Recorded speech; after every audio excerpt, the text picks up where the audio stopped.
నమస్తే, నేను Keshav. Welcome to Suman TV. Guntur జిల్లా రాజకీయాలు ఘాటెక్కుతున్నటువంటి పరిస్థితి. ముఖ్యంగా పల్నాడు ప్రాంతంలో నరసరావుపేట ఎంపీ పార్టీ మార్పు అంశం ప్రధాన ఎజెండాగా మారుతుంది. ఆయనతో పాటు కొంతమంది కీలక నేతలు వైఎస్ఆర్సీపీ నుంచి తెలుగుదేశం బాట పట్టేటువంటి పరిస్థితి ఉంది. అలానే ఇది తెలుగుదేశంలో అసంతృప్తిని రాజేస్తున్నటువంటి సందర్భం కూడా ఉంది. వీటిపైన ఎడతెరిపి లేని చర్చలు వరుసగా జరుగుతున్నటువంటి పరిస్థితి. పల్నాడు రాజకీయాలు మొత్తం ఉమ్మడి గుంటూరు జిల్లా పైన ప్రభావం చూపిస్తాయా? ఈ అంశంపైన విశ్లేషణ చూద్దాం. మనతో పాటు సీనియర్ జర్నలిస్టు కృష్ణాంజలి గారు ఉన్నారు. Janani estates farm lands Chandanavali square yard 2299 రూపాయలు మాత్రమే. కృష్ణాంజలి గారు నమస్కారం. నమస్తే కేశవ్ గారు. కృష్ణాంజలి గారు, నరసరావుపేట ఎంపీ పార్టీ మార్పు అనేది అది ఒక ప్రధాన ఎజెండాగా మారిపోయింది ఓవరాల్గా చూస్తే. ఎందుకంటే గుంటూరు ఎంపీ ఏమో పార్టీ నుంచి డ్రాప్ అవుతున్నారు, ప్రస్తుతానికి రాజకీయ సన్యాసం అంటున్నారు. ఇటు పక్కన ఎందుకంటే తెలుగుదేశం కోటాలో ఉన్నటువంటి సీటు, ఇటు వైసీపీ ఎంపీ ఏమో పార్టీ మారేటువంటిది 22వ తారీఖు ముహూర్తం పెట్టారు. ఆల్రెడీ ఆయన తెలుగుదేశంలోకి వెళ్ళిపోతారన్నారు. 1-2 సార్లు చంద్రబాబు నాయుడు గారితో భేటీలు జరిగినాయి. కింది స్థాయి లీడర్స్తో కూడా ఆయన వరుస భేటీలు జరుపుతున్నారు. ఏంటి దీని ప్రభావం పల్నాడు రాజకీయాల మీద లేదా ఉమ్మడి గుంటూరు జిల్లా మీద చూపించే అవకాశం ఉందా?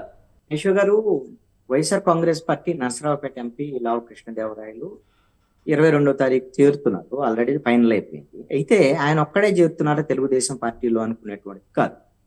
ఖచ్చితంగా ఆయన వైఎస్ఆర్ కాంగ్రెస్ పార్టీ నుంచి కొంతమంది కీలకమైనటువంటి నేతల్ని తెలుగుదేశం పార్టీలోకి తీసుకెళ్లేటువంటి ప్రయత్నం కూడా చేస్తున్నారు.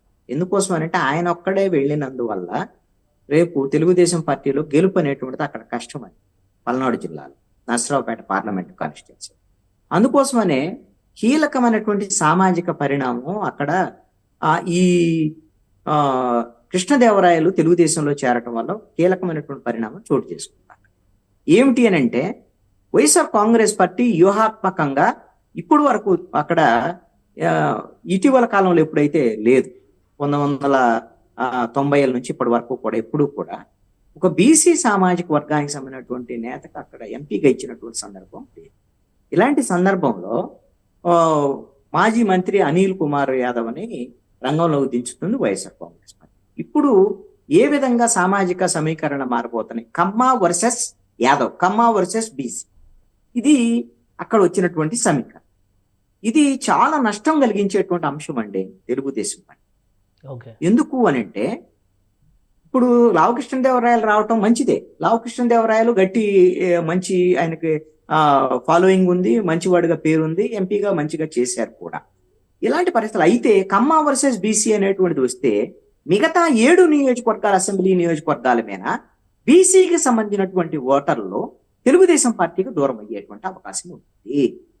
బీసీ యువతలో అనిల్ యాదవ్కి మంచి ఫాలోయింగే ఉందండి. అతను ఏం మాట్లాడతాడు, ఎలా మాట్లాడతాడు, ఇవన్నీ రాజకీయ విమర్శలు చేసేటువంటి వాళ్ళు ఏమైనా చేయొచ్చు. కానీ బీసీ కమ్యూనిటీలో, ప్రధానంగా యాదవ్ కమ్యూనిటీ యువతలో కానీ వాళ్ళలో కానీ అనిల్ కుమార్ యాదవ్ మంచి పేరు. మరి ఇలాంటి పరిస్థితుల్లో 7 అసెంబ్లీ నియోజకవర్గాల్లో బీసీలు తెలుగుదేశం పార్టీకి దూరం అయితే అసలు బీసీలే కదా వెన్నుముక తెలుగుదేశం పార్టీకి, వాళ్లే పోతే కమ్మ సామాజిక వర్గం వాళ్ళ నాయకత్వం అంటే వాళ్ళు ఎక్కడికి పోరు, వాళ్ళు తెలుగుదేశం వాళ్ళే. లావు కృష్ణదేవరాయలు ఉన్నా లేకపోయినా వాళ్ళు కమ్మ సామాజిక వర్గం తెలుగుదేశం పార్టీతోనే ఉంటారు. కానీ అసలు వీళ్ళకు ఉండేటువంటి బీసీలు పోతే నష్టం కదా.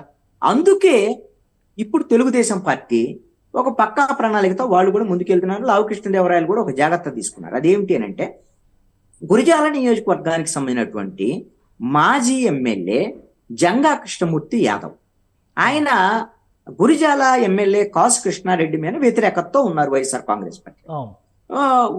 జంగా కృష్ణమూర్తి యాదవ్ కూడా వైఎస్ఆర్ కాంగ్రెస్ పార్టీ గట్టి ప్రయారిటీ ఇచ్చిందండి. ఆయనకి ఎమ్మెల్సీ ఇచ్చింది, వాళ్ళ అబ్బాయి జెడ్పీటీసీ, ఇప్పుడు ప్రజెంట్ ఎమ్మెల్సీ. ఆయన మొన్న 2019 ఎన్నికల్లో బీసీ సాధికారత కమిటీకి రాష్ట్ర స్థాయి నాయకుడు అండి, ఆయన చైర్మన్ గా ఉన్నారు. అలాంటి ప్రాధాన్యత ఉన్నటువంటి పోస్టులు ఇప్పుడు కూడా ఆయనగా ఆ పోస్ట్ కొనసాగుతుంది. ఇలాంటి పరిస్థితుల్లో అయితే లోకల్ ఎమ్మెల్యేతో ఉన్నటువంటి విభేదాల వల్ల జంగా కృష్ణమూర్తి ఏదో ప్రధానంగా కాసు కృష్ణారెడ్డి తనకు ప్రాధాన్యత ఇవ్వటం లేదు, తనను అవమానపరుస్తున్నాడు అనేటువంటి కారణంతో ఆయన దాదాపుగా ఆయన కూడా తెలుగుదేశం పార్టీలో చేరబోతున్నాడు. ఇంకా ప్రకటించలేదు కానీ వీళ్ళందరితో వరుసగా ఆయన భేటీలు నిర్వహిస్తున్నారు. మధ్యలో కన్నా లక్ష్మీనారాయణ గారు కూడా మీడియేషన్ రోల్ పోషిస్తున్నారు.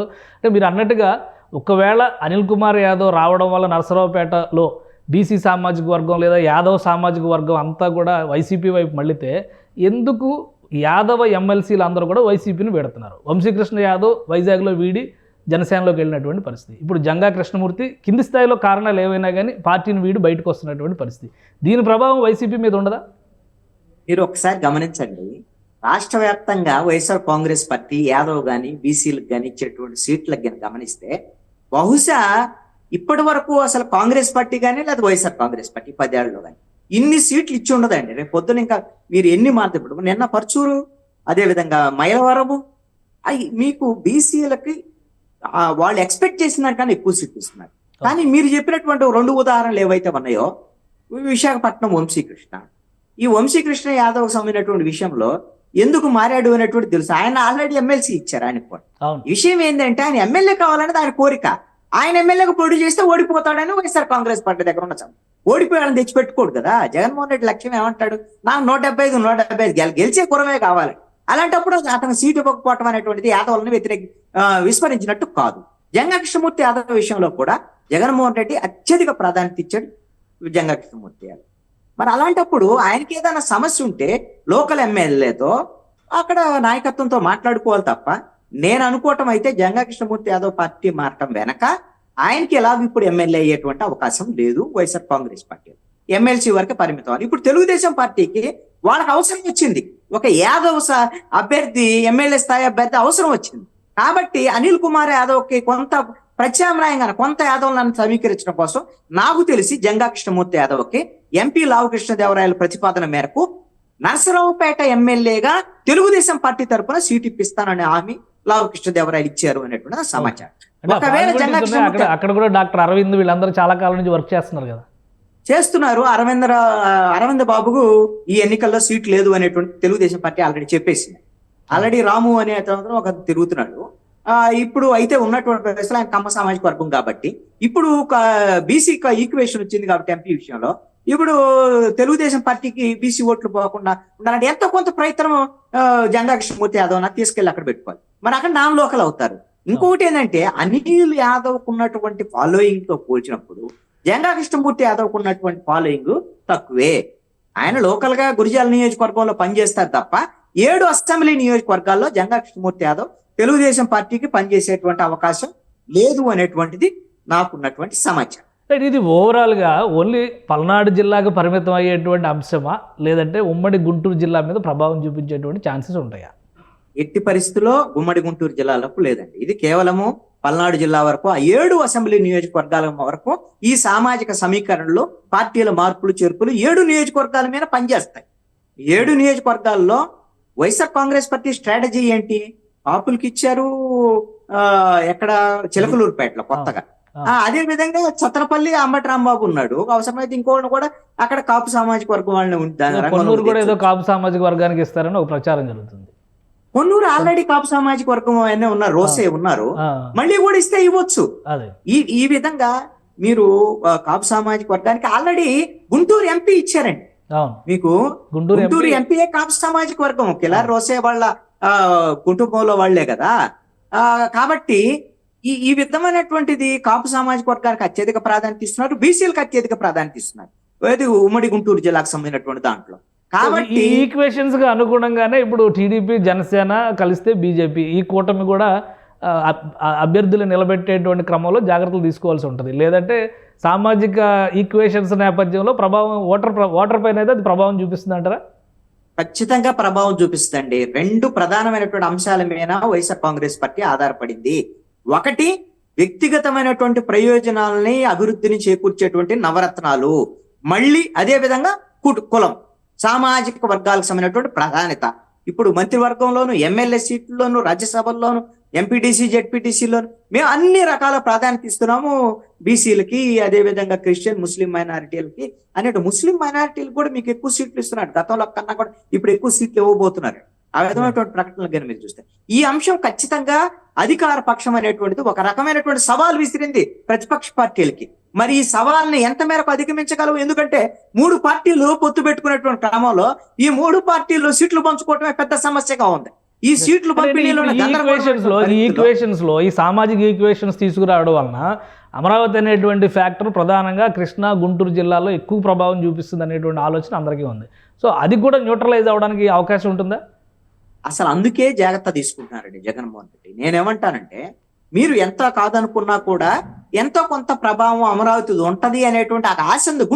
ఉమ్మడి గుంటూరు జిల్లా కన్నా ఉంటదనే ఆశ ఉంది తెలుగుదేశం జనసేనకు సంబంధించి. అది ఉంటుందా లేదనేటువంటిది మొన్న మనం చూసాం. ఇప్పుడు మొన్న తాటికొండ నియోజకవర్గంలో ఓడిపోయారు, మంగళగిరిలో ఓడిపోయినాడు. మీరు ఇదే స్థానిక సంస్థల ఎన్నికల్లో కూడా గుంటూరు లో మున్సిపల్ కార్పొరేషన్ లో ఓడిపోయారు, విజయవాడలో కూడా ఓడిపోయినటువంటి పరిస్థితి ఉంది కదా. అదే విధంగా మంగళగిరి వీటికి సంబంధించినటువంటి లోకల్ బాడీస్ లో కూడా ఓడిపోయినటువంటి పరిస్థితి ఉంది. ఎక్కడ మద్దతు లేదు. మీరు ఆ 29 గ్రామాలకు సంబంధించినటువంటి దాంట్లో కూడా అమరావతికి మద్దతుగానో లేకపోతే వైఎస్ఆర్ కాంగ్రెస్ పార్టీకి వ్యతిరేకంగానో తెలుగుదేశం జనసేన మద్దతుగా లేదండి అక్కడ పరిస్థితి. అంటే స్థానిక ఎలక్షన్స్, స్థానిక ఎన్నికలకి అసెంబ్లీ ఎన్నికలకి చాలా తేడా ఉంటుంది, ఒక ఎమోషన్ నడిపిస్తుంది అసెంబ్లీ ఎలక్షన్స్ అనేటువంటి అభిప్రాయం ఉంది. సో అలాంటి ఫ్యాక్టర్స్ ఏం పనిచేయవా ఇందులో? ఆ ఎమోషన్ ని 4.5 సంవత్సరాలు తీసుకురావటంలో, అమరావతి అనేటువంటి ఎమోషన్ ని కొనసాగించడంలో, అది రాష్ట్ర వ్యాప్తంగా ఆ ఎమోషన్ ని అందరికి విస్తరించడంలో తెలుగుదేశం జనసేన బీజేపీ పార్టీలుగా వీళ్ళు ఫెయిల్ అయ్యారు. నట్టర్ ఫ్లాప్ షో అండి. ఎందుకు ఈ మాట నేను అంత మాట అన్నానంటే, నేను అది విమర్శ ఏం కాదు. ఎందుకంటే వీళ్ళు ఓన్ చేసుకున్నారు ఆ అంశాన్ని. అమరావతిని ఈ రోజున వైఎస్ఆర్ కాంగ్రెస్ పార్టీ ప్రభుత్వం అన్యాయం చేస్తుంది కాబట్టి వైసీపీకి వ్యతిరేకంగా ఈ ఉద్యమాన్ని ఖచ్చితంగా వాళ్ళు ఉపయోగించుకునే దానికి అవకాశం ఉండేది. కానీ మరి ఎందుకో ఈ పార్టీలు ఆ ఉద్యమాన్ని పూర్తిగా ఒక ప్రాంతానికే అది పూర్తిగా 29 గ్రామాలకే కేంద్రీకృతం చేయటం అనేటువంటిది కొంత ప్రతిపక్ష పార్టీలకు మైనస్ అయిందని కూడా నేను అనుకుంటున్నాను. రైట్. థ్యాంక్ యూ కృష్ణాంజలి గారు, మీ అభిప్రాయం తెలియజేసినందుకు. ఇది గుంటూరు జిల్లాలో, ఉమ్మడి గుంటూరు జిల్లాలో రాజకీయాలు చాలా ఆసక్తికరంగా మారుతున్నటువంటి పరిస్థితి. ఇప్పుడు పల్నాడు పాలిటిక్స్ అన్నిటికంటే హీట్ పుట్టిస్తున్నటువంటి వాతావరణం ఉంది. అక్కడ సిట్టింగ్ ఎంపీగా ఉన్నటువంటి కృష్ణదేవరాయలు రావడం వలన సామాజిక సమీకరణల ద్వారానే దాన్ని అడ్డుకునేటువంటి ప్రయత్నం, ఎదుర్కొనేటువంటి ప్రయత్నం అధికార వైఎస్ఆర్సీపీ చేస్తుంది. దీన్ని అడ్డుకోవడంలో కూటమిగా ఏర్పడుతున్నటువంటి టీడీపీ, జనసేన, బీజేపీ ఎటువంటి వ్యూహాన్ని అనుసరిస్తాయి, ప్రధానంగా అసంతృప్తి రాజుకునేటువంటి క్రమంలో దాన్ని న్యూట్రలైజ్ చేయడంలో ఎలాంటి జాగ్రత్తలు తీసుకుంటాయనేటువంటి అంశంపైనే భవిష్యత్తు ఆధారపడి ఉంటుందని కృష్ణాంజలి గారు చెప్తున్నారు. ఇది స్పెషల్ డిస్కషన్. Keep watching.